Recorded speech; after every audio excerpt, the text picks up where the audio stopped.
मसाले वाला नान चिकन की रेसिपी के साथ आज एक मज़ेदार सा जिसे ना सिर्फ आप शाम को डिनर में इवन के नाश्ते के साथ एंजॉय कर सकते हैं। बिस्मिल्लाहिर्रहमानिर्रहीम, अस्सलाम वालेकुम। रेसिपी की किचन में खुश आमदीद। सबसे पहले आपने लेना है बटर।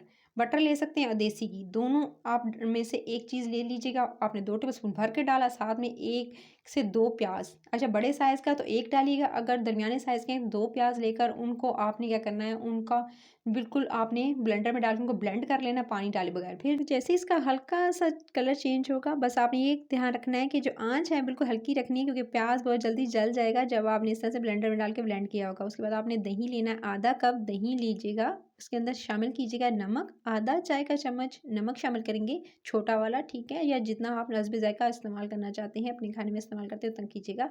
हाफ़ टी स्पून ही आपने धनिया पाउडर इसके अंदर ऐड करना है। साथ में आपने इसके अंदर ऐड कर देना है लाल मिर्च के पाउडर को, हाफ़ टी स्पून, आधा चाय का चम्मच, सफ़ेद ज़ीरा आधा चाय का चम्मच, ये भुना हुआ है, तवे पे मैंने इसको रोस्ट किया था। उसके बाद आपने इसके अंदर ऐड करना है गरम मसाला आधा चाय का चम्मच। तमाम चीज़ें हाफ़ टी स्पून या उससे ज़्यादा भी कर सकती हैं अगर आप ज़्यादा खाना पसंद करते हैं, मिर्च वगैरह।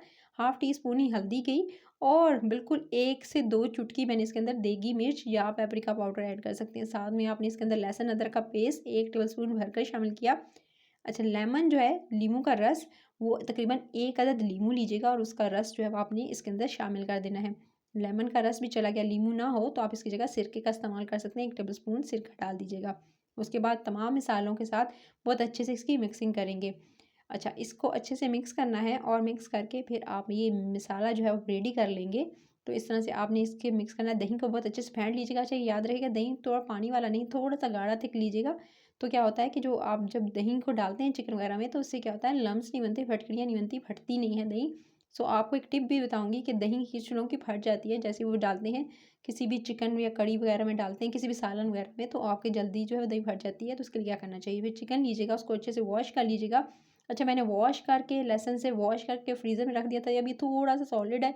इसकी रीज़न ये है कि मैंने फ्रीज़र से इसको निकाला है, लेकिन इसको पहले वॉश करके लहसुन के साथ वॉश करके हमेशा मैं इसको फ्रीज़र में रख देती हूँ, ताकि वो भी ईज़िली इंस्टेंट आप बना सकें। तो थोड़ी-सी इसको अब मैं बताऊँगी कि इसको जल्दी जो है आप जो है इसको किस तरह से जो है वो इसको जमा हुआ जो गोश्त है इसको जल्दी बस कर सकते हैं। बस आपने ढक्कन लगाना है, 2 से 3 मिनट ढक्कन लगाइएगा, उसके बाद ये जल्दी से इस तरह से जो वो एक-एक पीसेस अलग हो जाएगा। एक-एक पीस जो है वो इसका अलग हो जाएगा। उसके बाद आपने 2 अदद टमाटर लेने हैं, उसको ब्लेंडर में डाल के ब्लेंड कर लीजिएगा। उसका रस बस जैसे थोड़ा-सा गोश्त भुनेगा, चिकन भुना, उसके अंदर आपने इसके अंदर ऐड कर दिया टमाटरों का पेस्ट।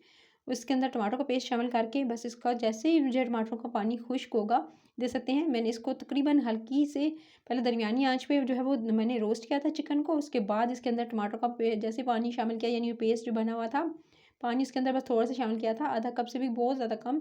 और उसके बाद पेस्ट को शामिल करके मैंने तेज़ आँच पे भूना है। फिर उसके बाद दही वाला जो जैसे मिक्सचर डाला, इसकी फ़ौरन से आपने भुनाई शुरू कर देनी है।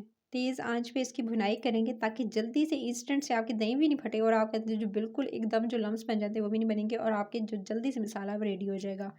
पहले चिकन को भूना, फिर टमाटर डाले, तब इसका जल्दी से आपने भून के उसका पानी ड्राई किया, फिर आपने दही वाला मिक्सचर डाला।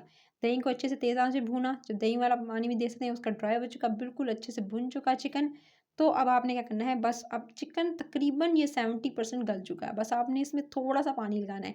तकरीबन 1 गिलास से भी कम पानी इसके अंदर लगाइएगा, या अगर ज़्यादा ग्रेवी रखना चाहते हैं तो भी आप इसके अंदर पानी की मकदार ज़्यादा कर सकते हैं, नहीं तो अगर इसको थोड़ी ग्रेवी रखना चाहते हैं तो इसके अंदर पानी कम इस्तेमाल कीजिएगा। लेकिन चिकन मैं बता रही हूँ कि 70% गल चुका है। बस चिकन को अच्छे से गलने देंगे। जैसे ही चिकन बिल्कुल टेंडर गल जाएगा, बस अब ये देख सकते हैं। तो बस अब आपने क्या करना है, बस इतनी मैंने इसकी ग्रेवी रखी है और जैसे तेल ऊपर आएगा, बस अब आप जैसे चिकन रेडी है। बस अब आपने क्या करना है, इस पे डालनी है फ्रेश धनिया। धनिया चॉप करके आप इसके ऊपर डालेंगे। साथ में आपने इसके ऊपर ऐड कर देना है 1 टीस्पून भरकर गरम मसाला। आप इसके ऊपर डालेंगे, पिसा हुआ गरम मसाला ऐड किया और चिकन जी रेडी है। इसको बस आप सर्व करेंगे। फिर जी मसाले वाला आपने नान लेना है, इस तरह से नान लीजिएगा और उसके ऊपर आप रखिएगा चिकन। इसी तरह इंस्टेंट आप रोल नान के साथ, चपाती के साथ इसको खा सकते हैं। मज़ेदार सी इंस्टेंट सी रेसिपी है।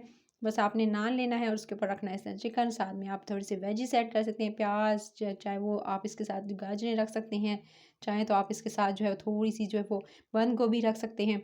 सो ये मज़ेदार सा रोल भी बन जाएगा, इस चिकन के साथ आप एंजॉय कर सकते हैं। तो आज की दावत मेरी तरफ से है, आप इसे ज़रूर ट्राई कीजिए इस रेसिपी को। और अगर रेसिपी अच्छी लगी हो तो रेसिपी के इस चैनल को जो है वो सब्सक्राइब कर लेना है रेड बटन दबाकर और बेल आइकन को प्रेस कर लेंगे तो नोटिफिकेशन मिलेगी। मज़े-मज़े की रेसिपीज़ को एंजॉय कर सकेंगे। रमज़ान से रिलेटेड मज़े-मज़े की रेसिपीज़ लेकर आती रहूँगी, सर्दियों से रिलेटेड भी लेकर आती रहूँगी, तो आपने ज़रूर उनको ट्राई करना है और अपना फीडबैक देना है कमेंट सेक्शन में। अपना ख्याल रखिएगा। Take care.